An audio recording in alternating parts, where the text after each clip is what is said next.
Dans cette leçon, nous allons nous intéresser à une stratégie alliant de la moyenne à la baisse avec du hedging.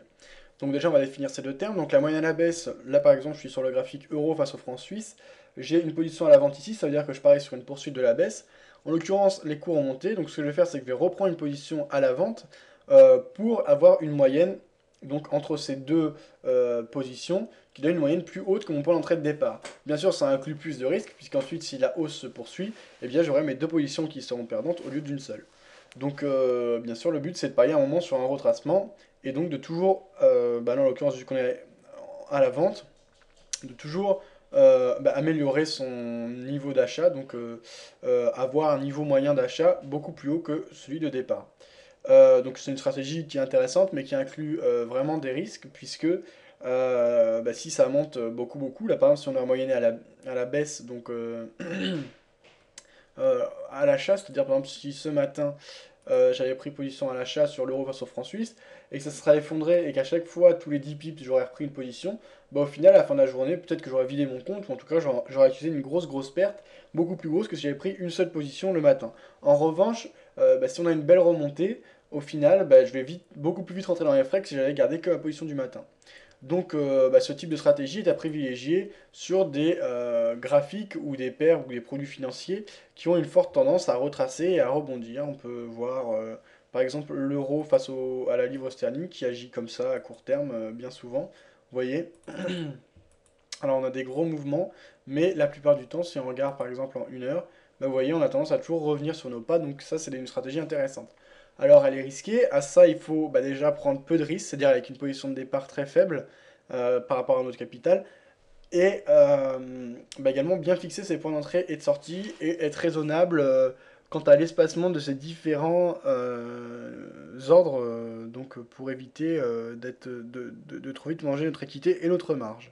Un autre point faible de cette stratégie, c'est que on peut rester en position très longtemps si ça va pas dans notre sens.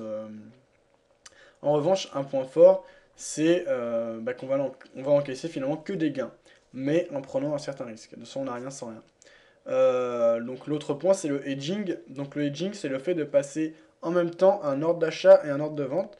C'est par exemple ce que j'ai sur ma paire euro-dollar, là c'est sur mon compte réel. Vous voyez, j'ai des ordres de vente et des ordres d'achat. Si j'en prends un ordre de vente et un ordre d'achat du même montant, je suis, je suis à l'achat et à la vente, donc que les graphiques montent ou descendent, je gagne autant et je perds autant. Donc l'idée de cumuler les deux, ça va être qu'à partir d'un moment quand on va être trop en difficulté, eh bien donc si par exemple j'ai beaucoup moyenné, là par exemple on voit j'ai un achat là, un autre ici, moi j'ai quand même pas mal perdu, je vais prendre des positions en sens inverse pour bloquer ma perte en cours, puisqu'ensuite, même si les graphiques montent ou descendent, j'aurai pas de problème. Et donc dans cette stratégie, l'idée, ça va être d'attendre un certain niveau de risque, par exemple sur mon capital total, on va regarder le cadre terminal, voilà. Vous voyez que j'ai une balance de 3500 euros et j'ai en réel 3600 euros. Donc ça fait une différence de 900 euros. 900 euros par rapport à 3500, ça fait environ un tiers, un peu moins, donc on va dire un quart, mais c'est un peu plus d'un quart. Donc en gros, entre 25 et 30% de risque, c'est déjà énorme sur l'ensemble de mon compte.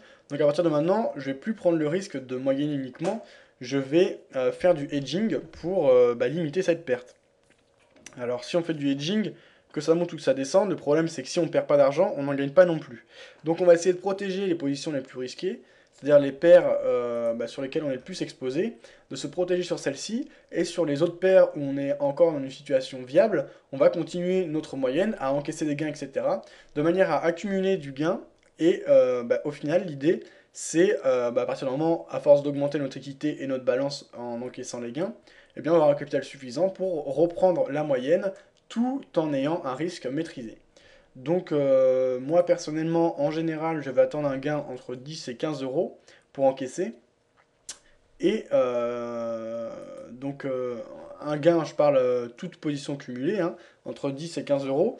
Par exemple, sur la paire euro-dollar, si j'ai 5 positions à l'achat et qu'au final on devient positif, sur chaque position, je vais peut-être avoir une gagnante de 20 euros, une autre gagnante de 5 euros et les autres perdantes. Mais au final, si ça revient à 15 euros de gain, je vais prendre mon bénéfice. Je vais encaisser que des gains. et donc je vais attendre que les cours se retournent et donc d'augmenter ma balance et mon équité pour reprendre éventuellement des positions dans le même sens que le départ. Et donc je vais clôturer mes positions en sens inverse que j'avais prises pour gérer mon risque et limiter la casse en gros. Mes prises de position se font sur des zones d'achat ou de vente qui me paraissent judicieuses, selon les analyses techniques très simples, alliant, comme vous voyez ici, des retracements de Fibonacci. Ça, c'est plutôt pour fixer les objectifs. Donc, justement, on va bouger ce retracement, voilà, puisqu'on a marqué les nouveaux plus bas. Des trendlines, ça peut être des moyennes mobiles, hein, j'en place des fois. Là, en l'occurrence, j'en ai pas. Mais vraiment des outils très simples. Donc, je vais plutôt m'attarder sur mes points de sortie et me prendre la tête sur les points de sortie, la gestion du cycle, etc., que sur les points d'entrée. C'est une stratégie qui est intéressante, puisque même si ça se passe mal, on a le temps de voir venir, on a le temps de s'adapter, etc. Et les gains sont quand même relativement intéressants. Là, comme vous voyez, en profit-perte, j'ai 700, enregistré 736 euros, donc ça c'est uniquement sur ma balance. Et si on regarde l'équité, donc en tout, j'ai 2800 euros de dépôt, mais il y a eu 400 euros qui étaient au départ, donc ça fait 2400. Mon équité est à 2630, exactement aujourd'hui même. Donc on est gagnant de 230 euros. J'ai commencé la stratégie depuis début décembre, donc j'ai pas encore assez de recul pour savoir si elle est viable à long terme. Mais pour l'instant, elle est intéressante en termes de pourcentage. Si on regarde, là actuellement j'ai pris 10% sur 3 mois, c'est pas énorme. Parce que j'ai eu une période difficile, et etc. Mais bon, c'est pas une excuse, hein, j'accepte complètement. Mais j'ai une balance qui est vraiment élevée.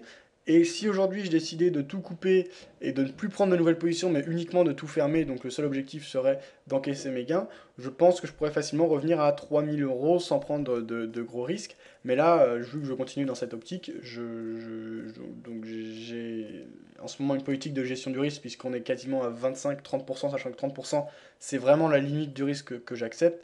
J'ai plus beaucoup de marge de manœuvre, mais on a vraiment quelque chose d'intéressant. J'espère que le concept est clair pour tout le monde. Je ne sais pas si j'ai bien expliqué. Si c'est pas clair, n'hésitez pas à me poser des questions sur le forum. Il y a un sujet dédié à ces stratégies. Sinon, sur la fiche de formation, normalement, vous devrez avoir plus d'informations. Voilà, à bientôt et n'hésitez pas à faire des tests et à me proposer des idées d'amélioration. C'est pas une stratégie que je recommande en réel, parce que moi je la teste en réel, mais je ne sais pas si elle est assez sécurisante et si elle est vraiment viable à long terme, comme j'ai dit. Mais en tout cas, il y a des choses intéressantes à faire là-dessus, donc il faut travailler dessus, etc. Voilà, bonne soirée à tous, à bientôt sur Vidéo Bourse.